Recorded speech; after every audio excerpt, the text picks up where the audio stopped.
2026-27 অর্থবছরের বাজেট বক্তব্যে অর্থমন্ত্রী আমির খসরু মাহমুদ চৌধুরী নবম জাতীয় পে স্কেল কার্যকরের ঘোষণা দিয়েছেন। 1 জুলাই থেকে ধাপে ধাপে এ বেতন কাঠামো বাস্তবায়ন করা হবে। নতুন স্কেলে বিভিন্ন গ্রেডে মূল বেতন দ্বিগুণ থেকে আড়াই গুণ পর্যন্ত বাড়ানোর প্রস্তাব করা হয়েছে। গত বৃহস্পতিবার জাতীয় সংসদে বাজেট উপস্থাপনকালে অর্থমন্ত্রী বলেছিলেন, সরকারি কর্মচারীরা গত প্রায় 11 বছর ধরে একই বেতন কাঠামোর আওতায় বেতন ভাতা পাচ্ছেন।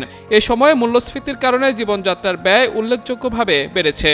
সে বাস্তবতা বিবেচনায় সরকারি কর্মচারীদের জন্য 1 জুলাই থেকে নতুন বেতন কাঠামো ধাপে ধাপে বাস্তবায়নের ঘোষণা দেওয়া হচ্ছে।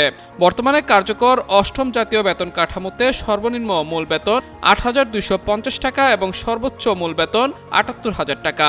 নবম জাতীয় বেতন কমিশনের সুপারিশ অনুযায়ী নতুন বেতন কাঠামোতে সর্বনিম্ন মূল বেতন ২০,০০০ টাকা এবং সর্বোচ্চ মূল বেতন ১,৬০,০০০ টাকা নির্ধারণের প্রস্তাব করা হয়েছে। কমিশনের সুপারিশে সব গ্রেডেই মূল বেতন দ্বিগুণ থেকে আড়াই গুণ পর্যন্ত বাড়ানোর প্রস্তাব করা হয়েছে। এর ফলে সর্বনিম্ন গ্রেডের একজন কর্মচারীর বাড়ি ভাড়া সহ মূল বেতনের সঙ্গে অন্যান্য ভাতা যোগ করে মোট প্রাপ্য দাঁড়াবে ৪১,৯০৮ টাকা।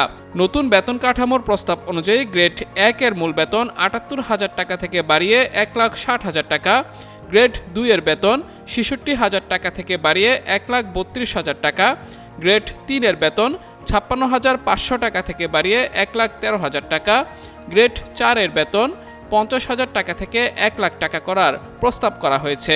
একই সঙ্গে ধারাবাহিকভাবে গ্রেড ২০ এর বেতন ৮,২৫০ টাকা থেকে ২০,০০০ টাকা করার প্রস্তাব দেওয়া হয়েছে।